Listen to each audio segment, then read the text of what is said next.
content is so different from children to adults. And it's really, really important that as ESL teachers, we're respectful to the experiences that our students are having in their lives and that they've had before, and what they are bringing to the classroom with them. So while a lot of the overall structure is the same, the content really needs to be important to what the students are experiencing right now and what they want to learn and what they need to learn to help themselves and their families. Have no problem. So let's practice these. Number one. What is your name? Answer? My name is blah, blah, blah. Blah, blah, blah. And question number 4. What is the problem? My problem is conversation. okay, let's put on this one. Broken toilet. Okay. I always ask my students, tell me about your lives, what's happening. And something that kept coming up a lot was housing and particularly problems in their apartments. So I went to a low-income housing complex where a lot of my learners are coming from every day, and spent some time talking to the manager and asked her, what are some of the problems that you're seeing a lot? What are some things that you would like people to know, that you would like to be able to tell them? I can help you, I'll teach them in English class. Name, what is your address, what is your telephone number, what is the problem? So then I was able to talk about them in the English class and teach students about it in the English class, and also teach them strategies and good ideas of things to do to deal with these problems in their apartment. that's good too. Okay, so we are going to count off 1, 2, 1, 2. Yeah. And number 1s, you are going to have the paper. Yes. So number 1 will ask the questions. Yeah. Number 2, you are going to speak English, the answers. Yeah. Answers. And then number 1, write the answers. One of the things that I wanted learners to be able to do at the end of the lesson was to be able to see their landlords and say, I have cockroaches, I have bed bugs, I have mice, and tell the landlord that they had a problem so that the landlord could then come and do something. 10 minutes. Yeah.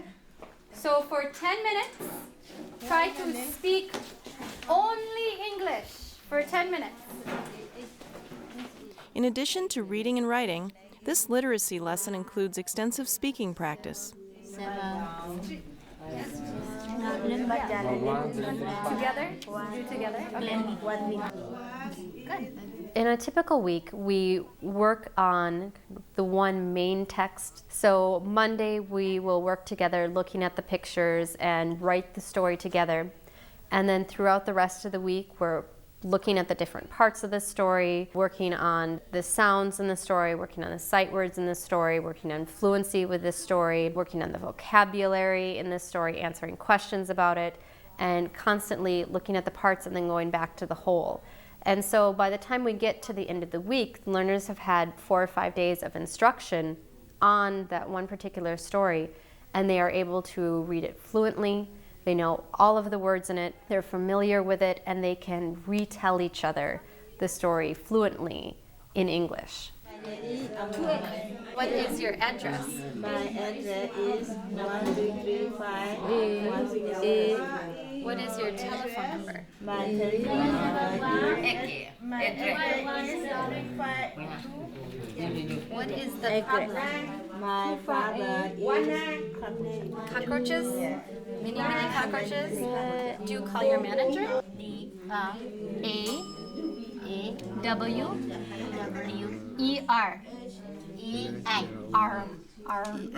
R. Broken drawer. Y-A-C C-L. What does your landlord do? Landlord, I come to home. comes to your home? Does he put down Yes. powder? Powder computing. Mask. Macho, what is your problem? Spray? Yeah. Spray. Spray. Bed bugs? Yeah, better by I love you. And they bite you? Let's read the problems together.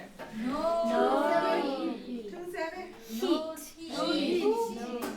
No heat.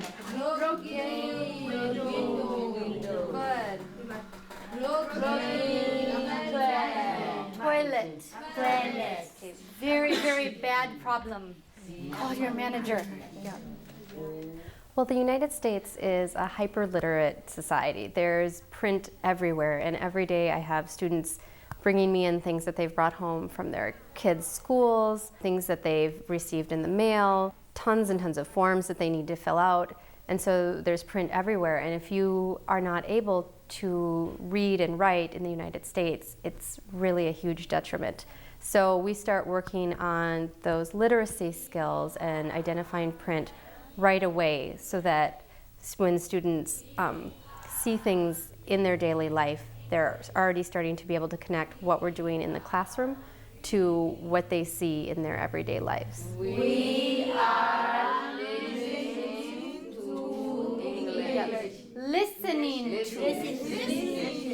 Listening to English. Do you speak English? Taipei, do you speak English? And learn English. Good. Mai, do you speak English? I do English. Learning. Mimi, do you speak English? And learn English. Good. Yeah. Kubi, do you speak English? I learn speak. Well, we start as the text as a whole so that learners are able to relate it to their lives. And then we break it down into the different parts to work on literacy development and decoding. And then we bring it back to the whole so that students can see how, once again, how it can be used in their lives and how it applies to them. So for the whole, we developed a story together, had a common experience and developed a story together that was something that was personal and important to them. And then we did the different parts with working on sight words, sound symbol relationships. We did some work with fluency, and then we went back to the whole where we talked about asking questions of each other that could also be said to the landlords, so bringing it back up to their lives outside of the classroom again.